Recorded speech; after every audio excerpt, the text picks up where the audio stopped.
আসসালামু আলাইকুম। আজকে লাভ ক্ষতির আরেকটি অঙ্ক করব। এটা মূলত ইউনিয়ন সমাজকর্মী 2022-এ এসেছিল। এটা আমরা দেখব কীভাবে সহজভাবে বুঝতে পারি। 3টি 5 টাকায় কিনে 5টি 9 টাকায় বিক্রি করলে শতকরা কত লাভ হবে।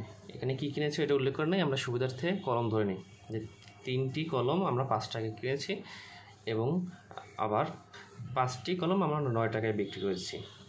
তাহলে আমাদের লাভ কত হবে এবং শতকরা কত।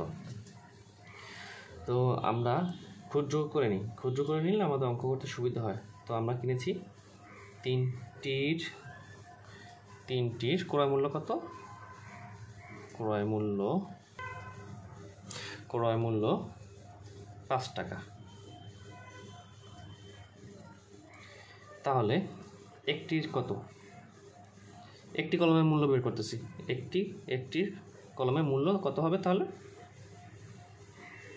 5/3। এটা ঐকিক নিয়মের নিয়ম যে বাম পাশেরটা নিচে আসবে আর ডান পাশে যেটা থাকবে এটা উপরে থাকবে, এবং পরবর্তীতে যখন আর কোনো সাপেক্ষে করতে হবে অথবা 100-এর সাপেক্ষে করতে হবে তখন ওটা আবার গুণ আকারে এটার সাথে গুণ হবে। তাহলে এইটা আমাদের 5/3, এটা কি আমাদের ক্রয় মূল্য, এটা ক্রয় মূল্য। এবং বিক্রয় মূল্য তাহলে কত? 5টির বিক্রয় মূল্য কত? 9 টাকা বলা আছে, 9 টাকা। তাহলে একটা আমরা কয় টাকা বিক্রি করেছি? একটি বিক্রয় মূল্য 9/5 টাকা, এটা আমাদের বিক্রয় মূল্য। আমরা এখানে এক ছোটো করে নিয়েছি, ক্ষুদ্র করে নিয়েছি যাতে আমাদের সুবিধা হয় করার জন্য। তাহলে এখানে উল্লেখ করা আছে লাভ হয়েছে। লাভের ক্ষেত্রে অবশ্যই বিক্রয় মূল্য বেশি হবে ক্রয় মূল্যের তুলনায়। ক্রয় মূল্য ছোট, বিক্রয় মূল্য বড়। বিক্রয় মূল্যের সাপেক্ষে ক্রয় মূল্য অবশ্যই ছোট হবে অথবা লাভ হবে না। তো লাভের ক্ষেত্রে লাভ সমান হবে কি? বিক্রয় মূল্য, আমাদের বিক্রয় মূল্য কত? 9/5 এবং মাইনাস ক্রয় মূল্য 3 টাকা। তাহলে এটা আমরা সমাধান করে পাই 15। এটা এই 3 আর 5 লসাগু হয় না, ওই জন্য গুণ হয়ে লসাগু হয়ে যাবে, 15 হয়ে যাবে। এবং উপরে হবে 27 মাইনাস 25 অর্থাৎ 2 টাকা। এটা আমাদের কি? এটা আমাদের লাভ। এই লাভটা যদি আমাদের শুধু এখানে বলতো যে লাভ কত, ক্রয় মূল্য এত, বিক্রয় মূল্য এত, তাহলে লাভ কত, আমাদের অঙ্ক এখানে শেষ হয়ে যেত। তাহলে আর আমাদের অন্য কিছু করতে হতো না। কিন্তু এখানে উল্লেখ করা আছে শতকরা বের করতে হবে আমাদের। শতকরা যখন বের করতে হবে অর্থাৎ 100 টাকার সাপেক্ষে আমাদের করতে হবে। তাহলে এই যে আমাদের লাভ হয়েছে, এটা লাভটা কিসের উপর হয়েছে? ক্রয় মূল্য।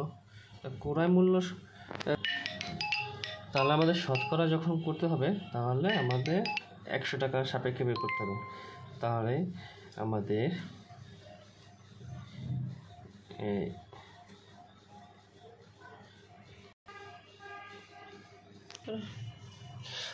এই যে লাভটা আমাদের কিন্তু এটা এই ক্রয় মূল্য সাপেক্ষে হয়েছে, ওই জন্য আমরা লিখব কি 5/3 টাকায় লাভ হয়েছে কত? টাকায় লাভ হয়েছে কত? 2/15 টাকা।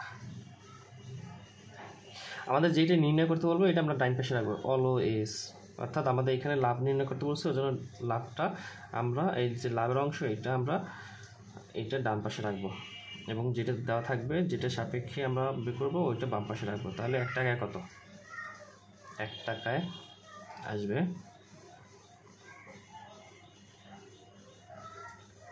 2/5 ইন্টু এটা 3 উপরে চলে যাবে, নিচে আসবে 5। তাহলে এটা কাটাকাটি করে আসবে কত? অর্থাৎ 25/2 টাকা। তাহলে 100 টাকায় কত? 100 টাকায়, অর্থাৎ শতকরা যেহেতু নির্ণয় করতে বলছো ওই জন্য 100 টাকা আনতে হবে। 100 টাকায় 2/25 ইন্টু 100। আমরা এটা কাটাকাটি না করাই ভালো, কাটাকাটি করলে বোঝার সুবিধার জন্য, অথবা আপনারা যখন খাতায় করবেন ওই সময় কাটাকাটি দেখানোর দরকার হয় না। এখানে এই 8% হারে 8% 100 টাকার সাপেক্ষে কিন্তু, ওই জন্য এই 100 টাকা যেহেতু শতকরা আসবেও, শতকরা উল্লেখ থাকলে আমাদের পার্সেন্টেজ দিতেই হবে, অন্যথায় আমাদের অঙ্ক আসবে না। অর্থাৎ শুধু আমরা যদি 8 টাকা লিখি এটা উত্তর ভুল হবে, অর্থাৎ 100 টাকা আমাদের 8 টাকা লাভ, ওই জন্য 8% উল্লেখ করতে হবে। এটাই আমাদের শতকরা লাভ। ধন্যবাদ।